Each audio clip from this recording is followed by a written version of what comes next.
One of the most difficult things for a successful entrepreneur to admit is the next thing everybody expects may not be the next thing that they want. There's a difference between getting bigger and getting better.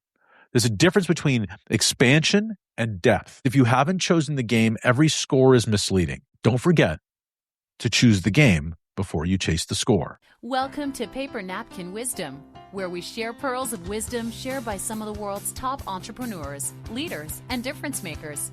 Here's your host, Govindh Jayaraman. Hi, I'm Govindh Jayaraman, and this is Paper Napkin Wisdom, episode number 388 and number 50 in our Edge of the Napkin series.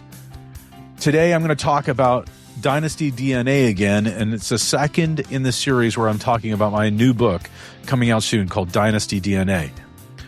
The question I want to ask is, what if the next level of success isn't bigger? What if the question you need to ask is isn't how much I can grow, but it's something much more uncomfortable? What does winning actually mean to me now? This week, I was speaking to a room of very successful owners and leaders in service-based businesses, people who've already built something very real. And I noticed something. Some of them wanted more growth, more people, more opportunity. And others looked at what they had built and realized they liked it. They didn't necessarily want bigger. And as you listen today, you might begin to notice where that question lands for you. Because business doesn't hand us a scoreboard the way that sports does.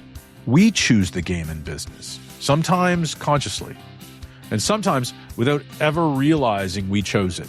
And that distinction sits right at the beginning of my new book. Before the 5 traits I talk about in the book, before preparation, humility, communication, accountability, or purpose, there's a question underneath all of them. What does winning mean to you? Because you can spend years becoming exceptionally good at a game you never actually wanted to play. So, today we're talking about the first uncomfortable question in my upcoming book, Dynasty DNA. You don't have to grow, but you do have to choose. Let's dive in. You don't have to grow. This is a strange thing to say in a room full of business owners, especially people who've spent years building companies. But I found myself thinking about it a lot this week. I was speaking to a group of owners and leaders from service-based companies at an industry association event that I was speaking at this week. These weren't people trying to figure out if their idea worked. Their businesses work. They're multi-million-dollar businesses in some cases that have customers and employees and incredible long-standing reputations in their communities. They have built something very real. And as the conversations unfolded, something became very clear. Some of the people in the room wanted more. Maybe they wanted more revenue or more people, more territory, more opportunity, or more freedom, more free time in the business to do the kinds of things they like to do, more freedom from the business so that they can step away, maybe have a dinner without their phone going off all the time, and freedom because of the business, because it pays the bills and allows them to take a holiday or a vacation. They could see the next version of the business and themselves, and they wanted to get there.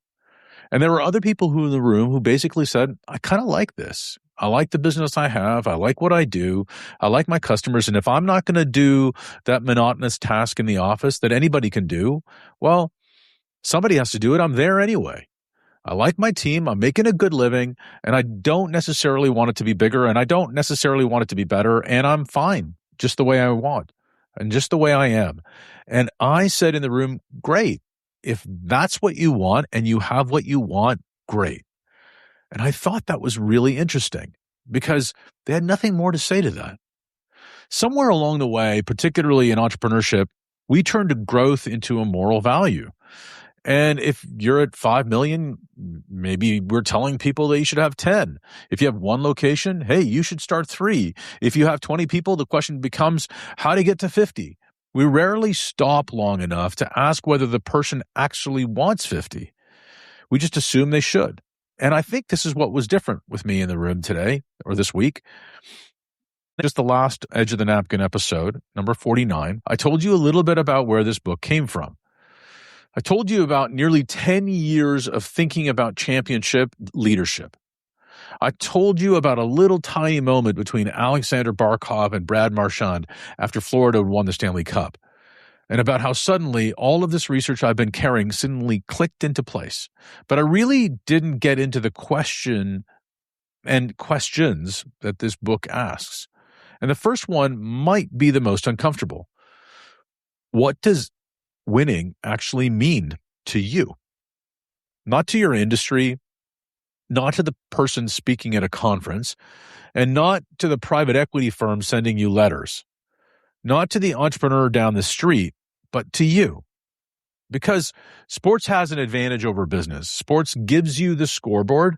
When the puck drops, when the football is snapped, everybody has agreed on the game and the rules. And there may be different strategies and different styles and different philosophies, but really, there's no confusion about the score. If you win 4 games in a best-of-7 series, you win, you move on.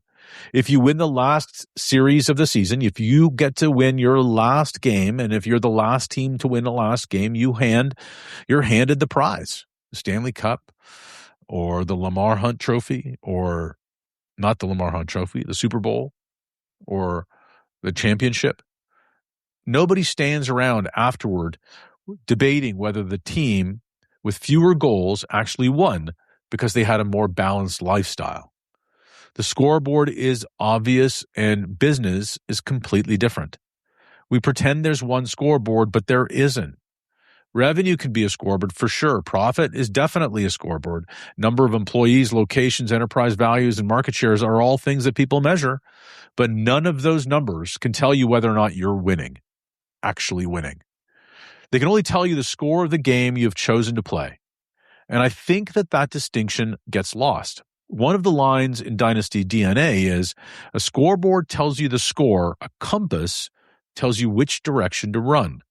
And those are very different things. The scoreboard measures and the compass directs.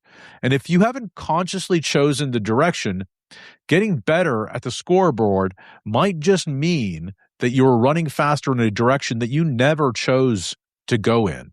And that's the uncomfortable part. Because one of the most difficult things for a successful entrepreneur to admit is the next thing everybody expects may not be the next thing that they want. If we spend 20 years proving that we could build, now everybody assumes that we want to build more. Maybe you do, but maybe you don't. And I want to be really careful here, because I'm happy where I am can come from a very grounded place. It might be exactly what they want. It can also be fear with a really good PR department. There are people who say they don't want to grow because they have consciously chosen the life and business that they have.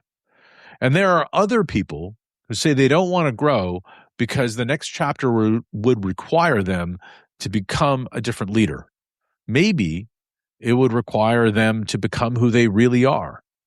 It might require them to do delegation. It might require them to be bringing in people who know things that they don't know. And it might be necessary for them to give up control. That isn't contentment, it's protection. But the reverse is also true.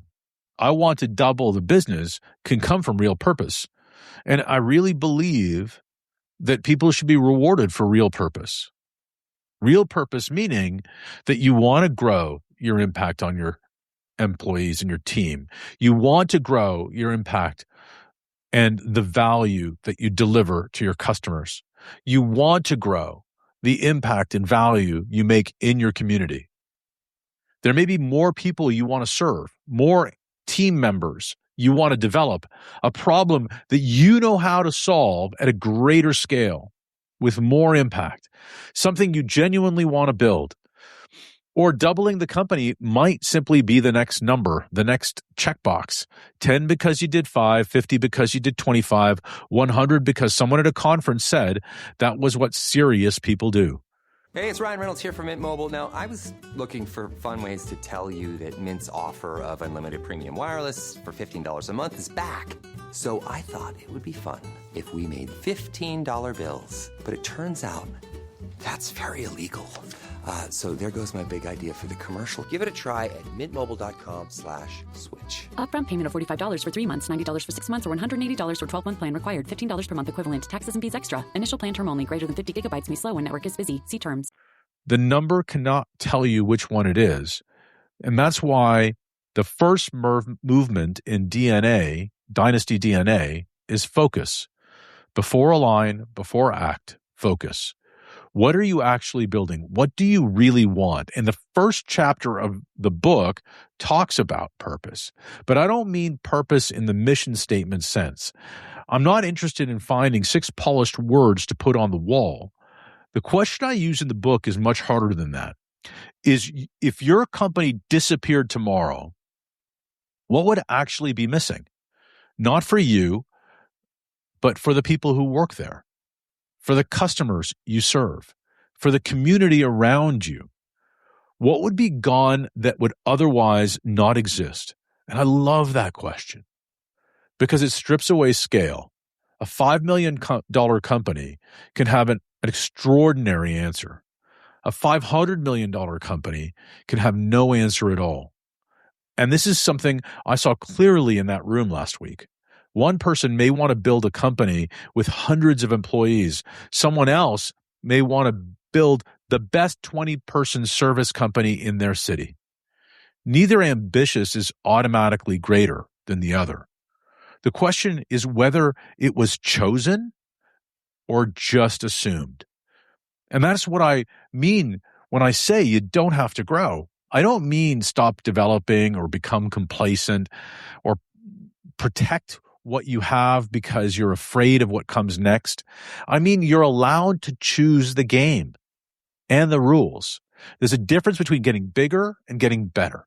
There's a difference between expansion and depth. Sometimes growth means another location. Sometimes it means developing a person on your team who can eventually run the place without you. Sometimes it means becoming more profitable at exactly the same size. Sometimes it means working fewer hours because the company finally stopped requiring your nervous system to operate it. And sometimes it absolutely means going from 5 to 50 million because there's something you want to build that requires that growth. Fine, go, great, but know why. Because that is where dynasty thinking starts. Dynasties are not simply organizations that got big or got good at what they do. They're organizations that became capable of sustaining something, standards, identity, culture, meaning. They knew what they were protecting while everything around them changed. And that's one of the things that fascinated me as I studied the teams in Dynasty DNA. The championship is incredibly visible. The thing underneath the championship is much harder to see. Patrick Mahomes has talked about the championship not being the goal. The goal is bigger than the championship. And that sounds strange at first. How can winning the Super Bowl not be the goal of an NFL quarterback? Because the scoreboard is something that shows you the Super Bowl. The Super Bowl is the scoreboard result. It tells you what happened. It doesn't tell you what the whole thing is for.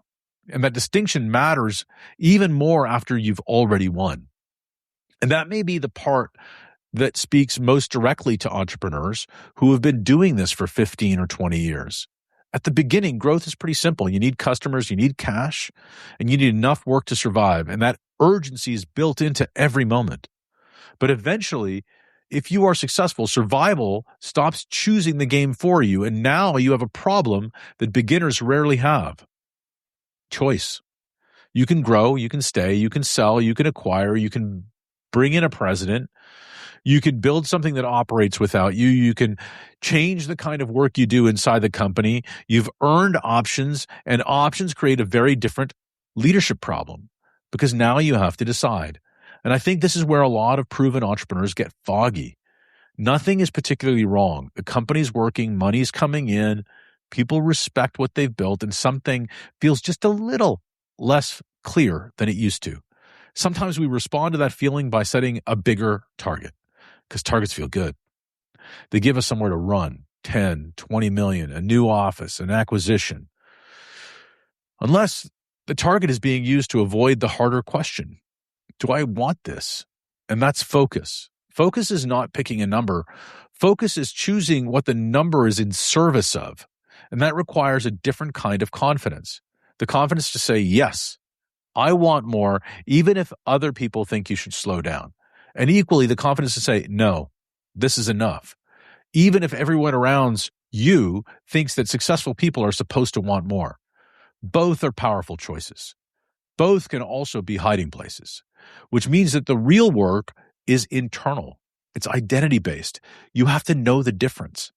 I have to watch this in myself too. I like possibility. I can look at something that works and immediately say what else it could become. I can do it like that. My instinct has served me many times, but my instinct is not my compass. Just because I can see a bigger vision does not automatically mean the bigger vision is the right one, especially the right one for me. And that is a useful thing for me to remember. Possibility is everywhere, but purpose is selective. Purpose says this one, this direction, this matters. And once that becomes clear, the scoreboard becomes useful again. Now revenue can mean something, and growth can mean something, and profit can mean something, because the numbers are measuring progress towards something you consciously chose. And without the compass, the scoreboard becomes kind of dangerous. You can spend years being really good at winning a game you just never wanted to play. I think that's what stayed with me after the keynote this week. Not that some people wanted to grow and some people didn't. That kind of happens everywhere. But because of something underneath it. Every person in that room had already built enough to earn the risk and the right to ask a different question. Not how much bigger can this get, but what am I actually building from here? And that's a different question at year 15 than it is at year 1. And it might require a different identity answer underneath it. Maybe the builder who spent 20 years saying more is now learning to say enough, I'm good. Maybe the owner who has protected a comfortable company for 10 years knows that there's another chapter waiting and finally has to say, let's go. Neither answer is automatically right, nor is it wrong. The important part is that answer belongs to them. And that is the first uncomfortable question inside Dynasty DNA. Before the 5 traits I write about in the book, before the preparation, before the humility, before the communication or the accountability, before all of it, what does winning mean? Because if you haven't chosen the game, every score is misleading. So, don't forget to choose the game before you chase the score. 5 key takeaways from today. Define winning. One sentence describing what enough or more actually means in this chapter of your life. Separate bigger from better. They may overlap, definitely, but they're not the same thing. And test contentment. Do you choose your current size, or are you protecting yourself from what comes next? Something uncomfortable, something that feels like growth. Test ambition. What is the growth actually for? What is it in service of? And find the compass. If the company disappeared tomorrow, what would truly be missing? Maybe the most expensive target in business is the one you hit perfectly and discover that was never yours. So before you decide how much further you want to go, sit with the first uncomfortable question. What does winning mean to you now? Write that on a napkin, share it, tag it with the hashtag Paper Napkin Wisdom, because ideas small enough to fit on a napkin are often large enough to change your world. Make it a great day. I believe in you.